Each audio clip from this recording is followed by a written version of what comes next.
Summer 2025 has been one of the most stacked and best seasons of anime I've ever seen. I've said that before, but I really mean it this time. I mean, look at that lineup. This is the first season I haven't had a single show that I regret watching. Every single thing I've watched has been great. So great, in fact, it took me way longer to make this video because I was just so busy watching stuff. I mean, there's literally 25 shows between Friday and Sunday alone. It's actually been pretty overwhelming to review everything weekly, but we got a lot to go over today. Of course, we'll just be going over the new shows, but there's a ton of huge returning shows as well, which I probably don't even need to mention. Before we get into that though, if you're new, be sure to subscribe to the channel for more anime content and deep dives. With that being said, let's get into it.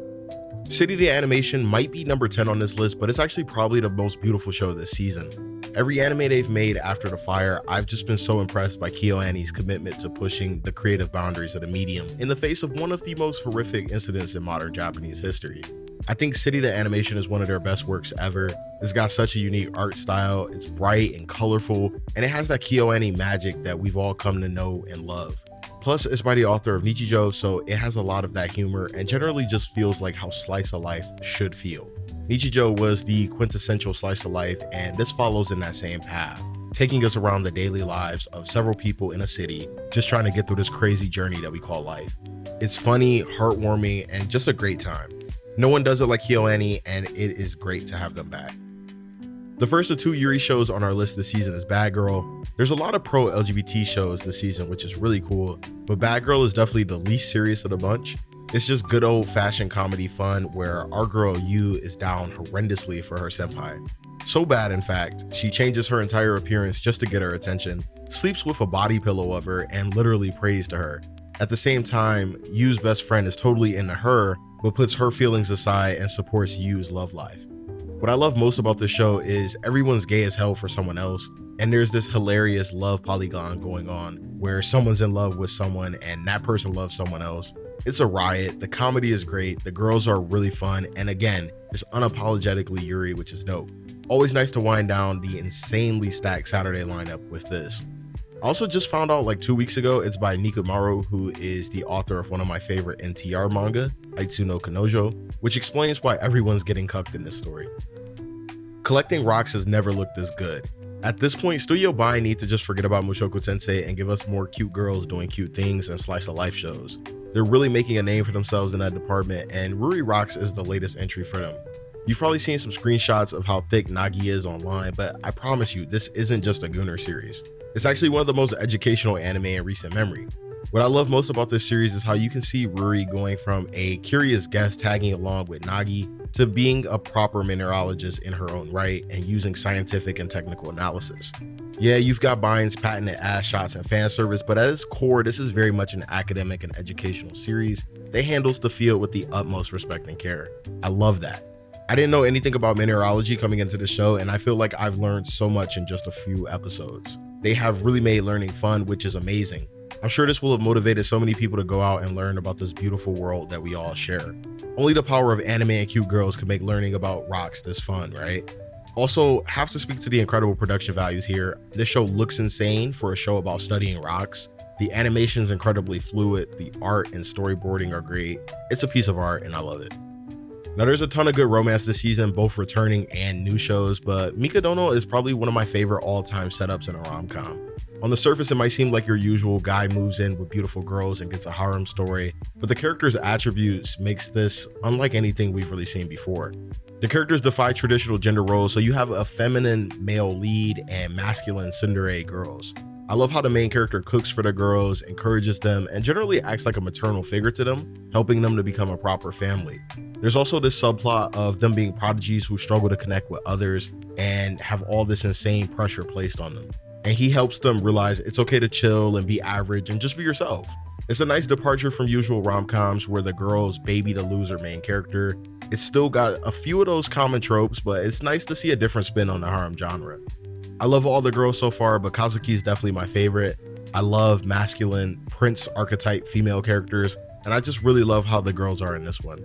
If you like cute stay-at-home boy wives, great voice acting, and some good character development, you'll enjoy this. Cloverworks have an absolutely insane season with 3 romance series that are all amazing. Kaoruhana is the new one and what we'll talk about today, but this studio's on an insane run right now. This is probably a show that doesn't need much introduction. The manga has been tremendously popular for years, but just in case, suffice to say this is peak fluff romance. Even though they aren't a couple yet in the anime, Rintaro and Karuko are my couple of the season. They're so cute. This is a really nice wholesome story about not judging people off of preconceptions and the importance of getting to know each other. There's a lot of prejudging and misunderstandings, and I just love how the characters talk things out and don't allow things to snowball too much. There's no needless drama. It's nice to see a shonen romance series emphasize the importance of communication and having emotionally mature writing, not relying on fan service to keep people engaged. Now, you might watch the first few episodes and wonder, how's this story so popular? It's really simple. And one, you're right, but simplicity isn't a bad thing. We have so many stories with unnecessary drama that are dragged on for ages just to sell copies. So having a simple romance where the characters get to know one another, grow closer, and then eventually get together isn't bad. That's how romance should be. We've just got so used to being led on for ages. And two, relax. There's a few episodes in, establishing the characters and laying groundwork. It's gonna get even better. Being a manga reader, I can tell you that my favorite thing is just how real the characters feel. They don't feel like tropes, but actual people that make you care about them, and that's why it's so popular.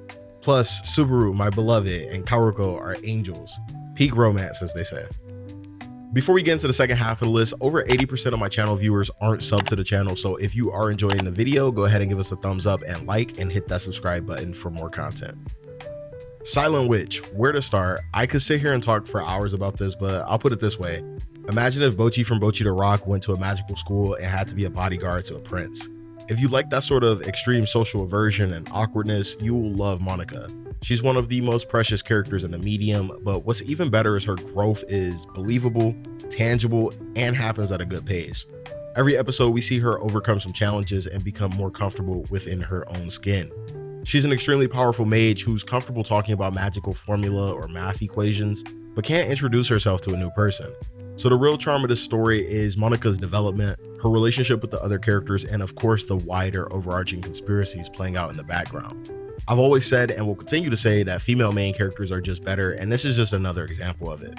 Monica is such a badass and lovable character. There's no needless sexualization or fan service, just great world building, an engaging story, and this sort of magical charm that makes a series stay in your heart for a long time. I can't recommend this show enough. The production values are great and the books are just as good. It's a short series at only 10 volumes, so I really recommend you check them out, and hopefully we will see the whole story adapted. I'm also glad we got this right after our Majo ended from last season because I needed another cute mage to fill the Meg-sized hole in my heart. Doomed Yaoi, the anime. I'll just start by getting straight to the point. The Summer Hikaru Dai is one of the best anime of the year, and it's an absolute shame more people haven't given it a chance because of homophobia. There, I said it. Now, that doesn't mean you have to watch this or that everyone who doesn't like it is a bigot, but unfortunately it has definitely become the recipient of a lot of hate because of that.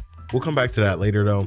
As for the anime itself, this is a masterclass in how to do horror and a social commentary in this medium. This story serves both as a thrilling supernatural horror mystery as well as an allegory for homosexual repression, sexual identity, and oppressive generational conflict of living in a rural village as a young person. Feeling like you have to conform to what older people think you should be, how you should talk, how you should dress, who you should marry, all the things that one of the few young Zoomers might deal with in an aging predominantly boomer village out in the boonies in Japan. It's really a cool microcosm of larger societal conflicts within Japan itself. The show uses the supernatural aspects as metaphors for real-world issues that everyday young people go through. It's unabashedly gay as hell, and I'm just genuinely happy to get this sort of story adapted for a couple of reasons. We get a lot of Yuri shows, but when it comes to yaoi, people tend to be less than enthused, which is a shame because love is love and a good story is a good story. I know personally, this is my first yaoi, boys love, whatever you want to call it, and I've just enjoyed every second of it. Side games have really established themselves as masters of atmosphere, whether it's Arknights or Apocalypse Hotel last season, and this is no exception. It's one of the few anime that successfully established a genuinely scary horror atmosphere that's omnipresent in every scene. I could gush about this for much longer. I'll probably make a longer video at some point just on this show, but please give it a watch if you like horror mysteries. From yaoi back to Yuri. If you hadn't noticed, there's a lot of great LGBT stuff this season, which is really cool, but my favorite has to be Watanare. This is everything I look for, not just in a Yuri, but romance in general. It's a really good mix of comedy and serious character development, and covers themes like coming to terms with your sexual identity and the big topic of the first few episodes, consent. This is also unique because I believe it's the first polyamorous Yuri story to get an anime. So what that means is it's not just a harem, that would be all the characters being in love with the protagonist. Polyamorous means all the characters are in relationships with each other and the protagonist. Now, through the first few episodes, it's really just focused on Mai and Renako's relationship, but things are about to open up very soon and I can't wait. So this is one of the rare shows where literally everyone will get a happy ending, and multiple ones at that. That aside, what I like about this show is how well it deals with Renako discovering her sexual identity and the consequences of not respecting boundaries. In a lot of other romances, characters will do really uncomfortable, inappropriate stuff, and it kind of gets laughed off as a gag. But here they made sure to go over why getting consent and respecting people's boundaries is so important, and they use it as a learning opportunity for the characters. It's both hilarious and a really competently written lesbian romance story. I would actually say it's one of my favorites that I've seen so far. I know it's early, but it's been that good, and I also highly recommend checking out the books as well. They are amazing.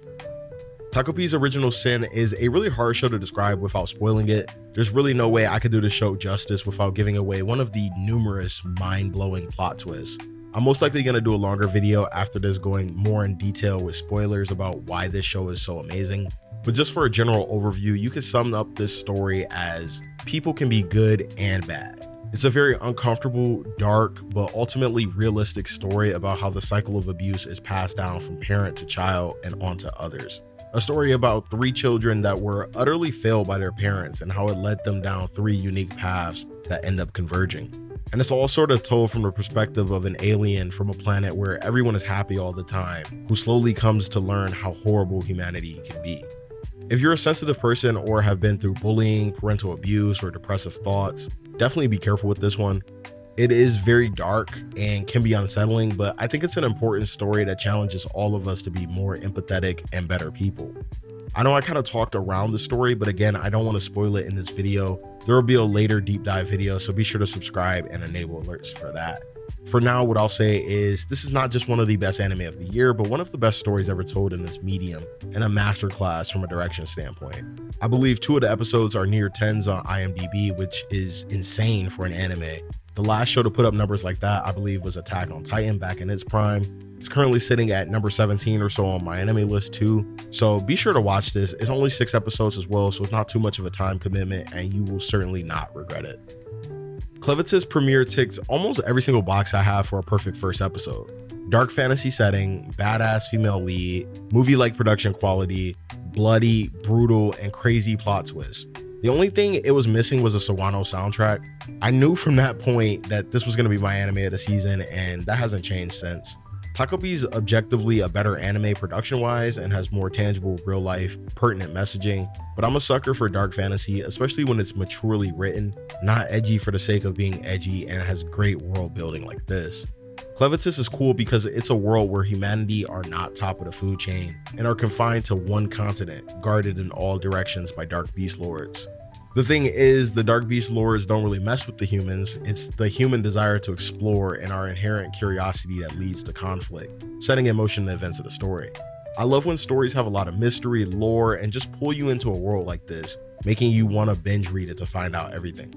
I want to say more about it, but like Takopi, it's another that's hard to describe without spoiling key parts of it. So just take my word for it that it's a really well done dark fantasy story. And if you enjoy those, you'll love Clevatess. It's actually pretty funny that the top 2 shows for this season both have that in common. All right, as usual, there's a few shows that didn't quite make the list, but I still want more people watching. The first is See You Tomorrow at the Food Court. This is a slice of life in the truest sense. It's literally a show about 2 high school girls hanging out at a food court and bonding. What makes it awesome is how real the girls' conversations feel. It more so feels like you're watching 2 friends vlogging together than an anime. The voice acting is great, the dialogue feels believable, and is generally really interesting. This isn't a story for everyone, but if you're watching this channel, you probably have some interest in slice of life, since that's one of my favorite genres, so I had to mention this. It's a slow show, but that's the beauty of it because we're watching 2 people's totally normal and mundane lives, and it's great. It also only has 6 episodes, so depending when this video goes up, it'll probably be ending in a few days, so now is a great time to check it out.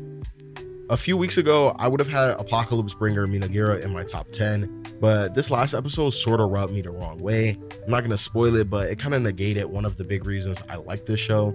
This is another dark fantasy story, but this is an isekai very similar to Overlord, but a lot less edgy. What do I mean by that?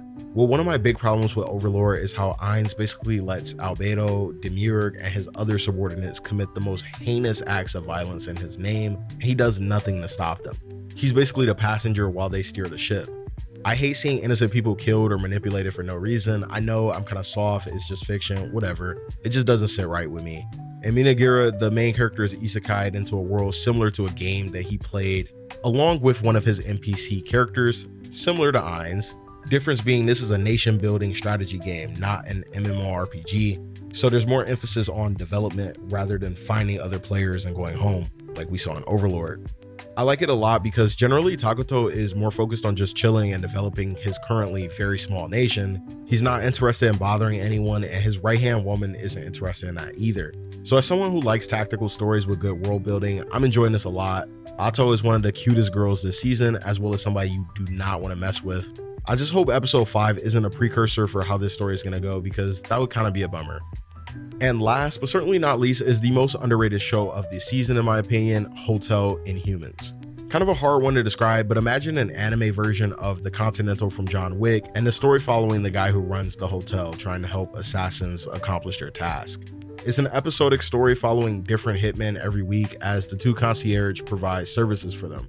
But there's also really good character development that we can already see from our leads, and the actual hitmen cases themselves have all been extremely emotional and gripping. I have no idea why this is being so slept on other than it airs on Sundays, which are already so stacked with so many other shows, and the audience being so niche, so there's not a big audience for it. I'm gonna do my best to get more people on this though. I talk about it as much as possible on social media because it is a very well written series with a lot of twists, and seemingly every episode is getting better and better. Alright, so this was my top list of the season, but we only scratched the surface of the season. Like I said, I have 13 shows alone on Saturdays to watch every week, which is crazy. There's no way I could fit everything I like in a video, but it's an immensely stacked season with new and returning shows with something for everyone. I want to hear in the comments what y'all think of the season thus far, any standouts, any disappointments. I try to get down there and talk as much as possible, so let me hear it. Also, you can check out my Twitter and my anime list where I do write-ups for most of the seasonals on a weekly basis, although I am cutting back a little bit this season because it's just so stacked. I would literally just be on my phone all day if I did that. But anyway, thanks for watching, stay safe, and I hope you guys have a great rest of your summer. Peace.